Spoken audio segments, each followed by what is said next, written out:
اعوذ باللہ من الشیطان الرجیم بسم اللہ الرحمن الرحیم۔ معزز سامعین کرام، السلام علیکم ورحمۃ اللہ وبرکاتہ۔ آج کی نشست میں ہم 30ویں سپارے کی تیسری سورہ کی تلاوت بھی اور اس کے ترجمے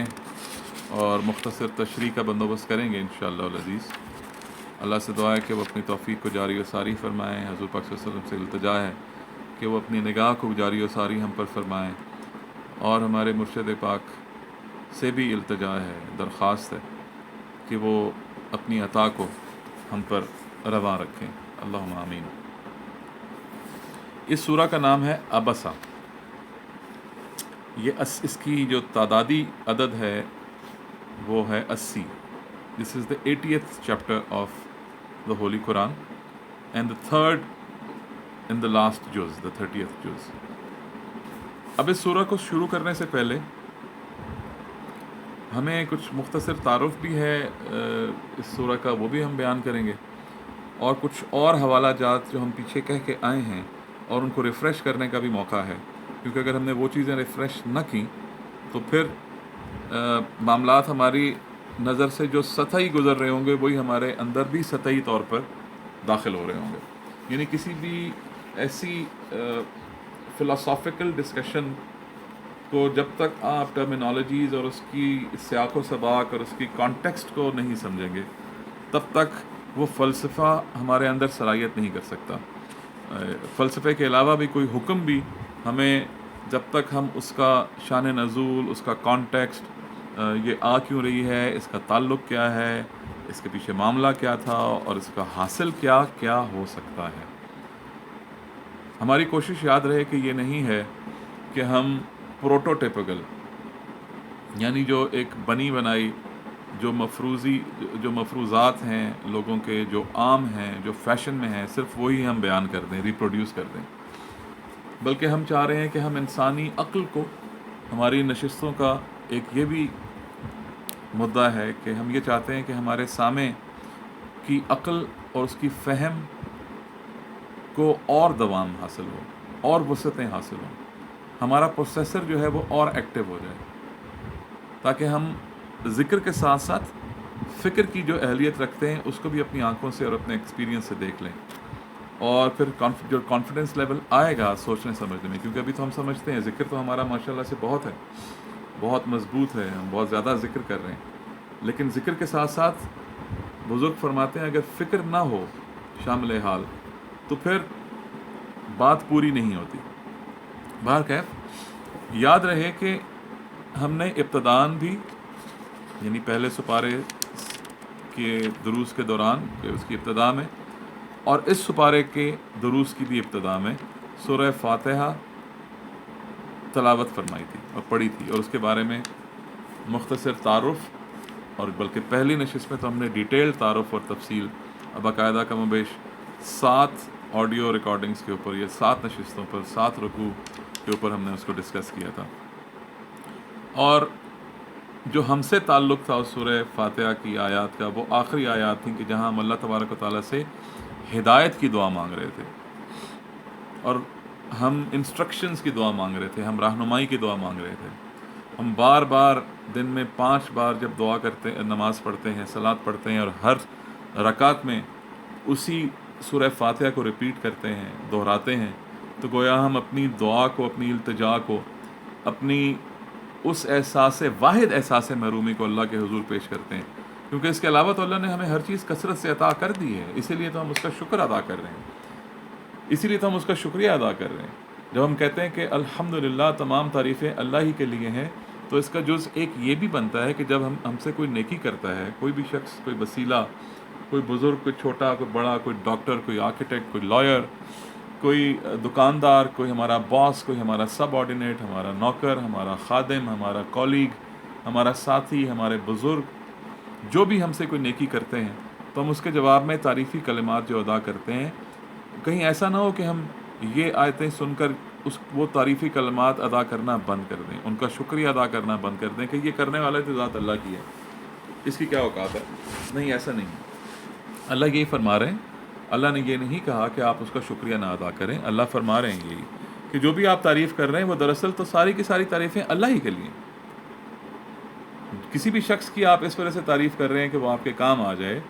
تو دراصل آپ اللہ ہی کی تعریف کر رہے ہیں، آپ انڈائریکٹلی یا ڈائریکٹلی اللہ ہی کی تعریف کر رہے ہیں کہ اللہ کی طرف سے جو مدد آپ کو حاصل ہوئی ہے، آپ کا فوکس بس وہاں شفٹ ہونا چاہیے۔ آپ کے ذہن میں یہ ہونا چاہیے کہ گو کہ میں تعریف اس شخص کی کر رہا ہوں، اس کا شکریہ ادا کر رہا ہوں، لیکن جو میرا اصل تشکر کا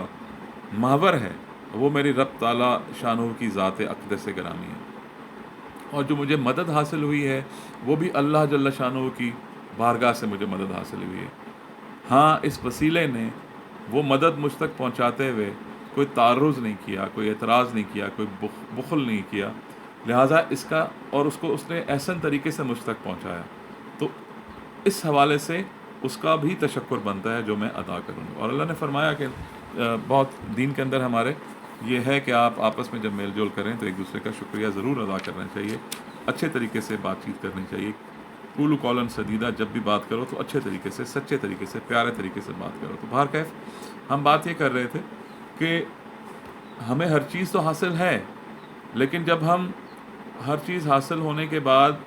اس دنیا کے معاملات کو نبھانے کے لیے، برتنے کے لیے نکلتے ہیں، تو ہمارے دماغ میں ہمارے لاشعور میں ایک چھپا خوف ضرور تحریک میں آتا ہے، حرکت میں آتا ہے کہ کیا معلوم کہ ہمارے پاس سب معاملات تو ہیں، پورا ٹول باکس بھرا ہوا ہے، ہر طرح کی سکل، ہر طرح کی صلاحیت اور اہلیت ہمارے پاس ضرور ہے، لیکن کیا ہم ویل ایکوپڈ ہونے کے بعد ہم ویل ورسڈ بھی ہیں کہ ہمارے پاس اہلیت اور صلاحیت تو ہے، لیکن کیا ہمیں ہدایات ہمارے پاس ہیں؟ کیا انسٹرکشنز ہمیں یاد ہیں کہ ان چیزوں کو، ان اہلیتوں کو، ان صلاحیتوں کو، ان ٹولز کو، ان اوزار کو کس طریقے پر، کس مقام پر اور کیسے بہتر انداز میں استعمال کرنا ہے؟ تو اب یہ جو کیفیت ہے، یہ ایک ایسا احساس محرومی ہے، جو واحد احساس محرومی ہے کہ جو دعائیہ شکل میں اللہ کی بارگاہ میں مقبول ہوتا ہے کہ باراللہ ہم عاجز ہیں، آپ نے ہماری وہ سینسٹیوٹیز یا سینسز یا حواس وہ آپ نے سلب فرمائے ہیں، اور صرف ہمارے ہاتھ میں آپ نے 5 حواس چھوڑے، وگرنہ ہم تو دیکھتے ساتھ آپ کو پہچان لیا کرتے تھے کہ جب آپ ہم سے پوچھا کرتے تھے عالم ارواح میں کہ آپ کا رب کون ہے، تو ہم بے اختیار سب ایک آواز میں کورس میں پکار اٹھتے تھے، قالو بلا، کہ تم کہا کرتے تھے کہ بے شک آپ ہی تو ہیں۔ تو اب جب ہم اس دنیا میں آئے ہیں اور ان حواس خمسہ کے ساتھ آئے ہیں، جو لمیٹڈ سیٹ آف انڈرسٹینڈنگز ہیں، جو ہمارے پاس محدود وسائل ہیں تجزیہ کرنے کے لیے، ان کو لے کر جب ہم آپ کی بارگاہ میں آتے ہیں تو اپنا عجز آپ کی بارگاہ میں پیش کرتے ہیں اور آپ سے التجا کرتے ہیں، آپ سے دعا کرتے ہیں کہ ہماری اس محرومی کو آپ ہی اپنی توفیق سے پورا فرمائیے۔ اور محرومی کیا ہے کہ ہم چاہتے ہیں کہ اللہ تبارک و تعالیٰ ہمیں اس رستے کی ہدایات، انسٹرکشنز، گائیڈنسز ہمیں عطا فرماتے رہیں، کیونکہ ہم آپ ہی سے، ہم مانگیں کسی سے بھی مدد مانگیں، لیکن ہمارا مطمع نظر اس مدد مانگنے کا آپ ہی کی طرف ہے، ہم آپ سے رجوع کر کے ہم ادھر ادھر وسیلوں سے جڑتے ہیں۔ اور ترک وسیلہ کا بھی ہم نے دیکھا تھا کہ اللہ کے حبیب نے فرمایا تھا کہ وسیلہ برحق ہے، لیکن سب سے بڑا وسیلہ کیا ہے؟ ترک وسیلہ، یعنی اس وسیلے کو اختیار کرتے ہوئے اس کا ترک ذہن میں رکھنا ہے کہ ہمارے مطمع نظر میں، ہمارے ذہنوں میں، ہمارے اذہان میں یہ نہیں ہونا چاہیے کہ یہ وسیلہ ہی کل ہے۔ ہو سکتا ہے کہ آج کی یہ نشست اس سورہ کے خلاصے کی نشست ایک رکوع تک پھیل جائے، یعنی 12 منٹ، 13 منٹ، 14 منٹ تک یہ پھیل جائے، اور پھر ہم اگلی نشست میں اس کا باقاعدہ آغاز کریں گے، لیکن یہ بتانا ضروری ہے، اور آپ دیکھیے گا کہ یہ بتانا کیوں ضروری ہے۔ اب جب ہم اللہ تبارک و تعالیٰ سے یہ دعا دن رات 5 وقت نماز میں ہر رکعت میں بالعموم اور بالخصوص اللہ کی بارگاہ میں ہدایت کے لیے دعا کرتے ہیں، تو اس دعا کے جواب میں اللہ تبارک و تعالیٰ نے ہمارے سامنے پورا قرآن رکھ دیا۔ تو پھر جو آیت ہم تلاوت کر رہے ہیں، جو آیت ہم قرات کر رہے ہیں، جو آیت ہم تک پہنچ رہی ہے، وہ گویا اس دعا کے جواب میں ہمیں انسٹرکشنز کے طور پر، ہدایت کے طور پر عطا ہو رہی ہے۔ ایک ایک آیت ہمارے لیے ہدایت ہے۔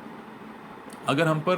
وہ آیت نہیں کھل پا رہی تو بھی بتا دیا کہ ھدی للمتقین، اور الذین یؤمنون بالغیب ویقیمون الصلاۃ ومما رزقناہم ینفقون والذین یؤمنون بما انزل الیک وما انزل من قبلک وبالآخرۃ هم یوقنون اولئک علی ھدی من ربہم واولئک هم المفلحون بسم اللہ اولہ وآخرہ. یہ آیات ہم نے سورہ بقرہ کی ابتدائی صفحے میں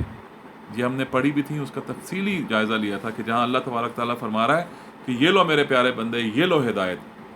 بلا شک یہی وہ کتاب ہے، اور کتاب عربی میں کہتے ہیں نسخے کو، کہ جو ہم نے اپنی بیماری، اپنی کجی، اپنی کمزوری کا اظہار اپنے رب سے کیا، جو ہمیں شفا عطا فرماتا ہے، جو حکیم ہے ہمارا، جو الحکیم ہے، ہمارا معالج ہے، جو ہمارا پالنے والا ہے، جو ہمارا رب العالمین ہے. جب ہم اس کے حضور اپنی کمزوری، اپنی بیماری کا تذکرہ فرماتے ہیں تو اللہ تبارک و تعالیٰ فرماتا ہے ذالک الکتاب لا ریب، یہ وہ نسخہ ہے بلا شک جو تم مجھ سے طلب کر رہے تھے. اور اس نسخے میں جو انسٹرکشنز ہیں، جو ہدایات ہیں، وہ تبھی کھلیں گی تم پر جب تم پرہیزگاری اختیار کرو گے، جب تم کیئرفل رہو گے، جب تم محتاط روش اپنے عمومی معمولات میں اور معاملات میں روا رکھو گے. اور اللہ نے پھر نشانیاں عطا فرما دیں کہ وہ متقین کی وہ نشانیاں کیا ہیں، کہ وہ غیب پر ایمان لاتا ہے اور وہ انسین پر ایمان لاتا ہے، اور وہ اپنی صلاتیں، اپنی نمازیں، اپنے تعلق، اپنے روحانی تعلق جوڑے رکھتا ہے، اپنے ذکر اذکار کی محافل میں سے ٹوٹتا نہیں ہے. اور اس صلات کے مفہوم میں یہ ساری روحانی تعلق جو ہم کہتے ہیں نا ذکر کے دوران رابطہ تو شریفہ، تو یہ اصل معنی صلات کا رابطہ ہے کہ ہم جو اپنے روحانی روابط کو جوڑنے کی غرض سے جو بھی میڈیم اختیار کرتے ہیں وہ صلات کہلاتا ہے.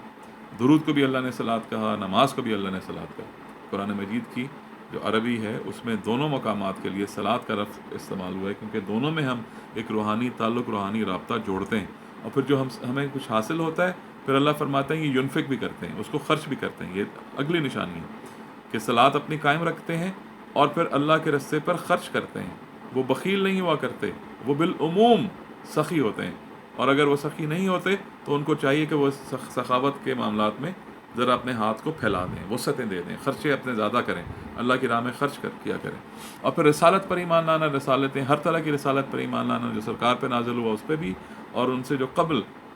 انبیاء علیہ السلام کے اوپر جو نازل ہوا اس پر بھی ایمان لانا. اور آخرت پر یقین رکھنا. وہ ایمان اور یقین کا معاملہ یوں ہے کہ ایمان تو آپ جانے انجانے میں کرتے ہیں کہ ہاں یہ ہے، آپ کو پتہ نہیں ہوتا کہ وہ کیسی ہوگی، لیکن یقین ایک ایسا معاملہ ہے کہ آپ کو اندازہ ہوتا ہے کہ چونکہ ہر کسی چیز نے، ہر کسی واقعے نے، ہر کسی ایونٹ نے، ہر کسی ابتدا نے آخرت دیکھنی ہے، اینڈ دیکھنی ہے،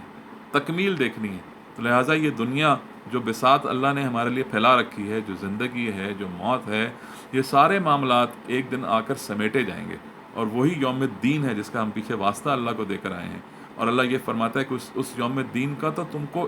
انکار کرنا زیب بھی نہیں دیتا، اس پر تو تمہیں یقین ایسے ہونا چاہیے جیسے تم نے اپنی آنکھوں سے وہ چیز دیکھی ہو. کیونکہ ہم اپنی مختصر زندگیوں میں، اپنے مختصر تجربات کے اندر ہم نے ہر شروع کی، ہر ابتدا کی انتہا دیکھی ہے، ہر عروج کا زوال دیکھا ہے، اور ہر زوال کے بعد پھر عروج دیکھا ہے. یعنی ہر چیز، ہر زندگی کی موت دیکھی ہے. تو ہمیں معلوم ہے کہ کسی بھی چیز کو جب ایونٹ کو آپ شروع کرتے ہیں، کوئی بھی چیز جب شروع ہوتی ہے تو اس کا اختتام بھی ہوتا ہے. لہٰذا ہمیں آخرت پر کوئی گمان نہیں ہونا چاہیے، وہ تو ایک یقین کی کیفیت کا معاملہ ہے. اب دیکھیے اس کو دہرانے کا مقصد کیا ہے، ان چیزوں کو دہرانے کا مقصد یہ ہے کہ اب جو ہمارے پاس صورت آنے والی ہے وہ معاملے کے اعتبار سے بہت ہی سینسٹیو ہے. اور جب اس کی ہم بات کریں گے، اس میں ہم بات کریں گے تو اس سے پہلے ہمیں یہ معاملات ہمارے ازبر ہونے چاہیے. وآخر دعوانا الحمدللہ رب العالمین. انشاءاللہ اگلی نشست میں ہم اس پر مزید بحث فرمائیں گے.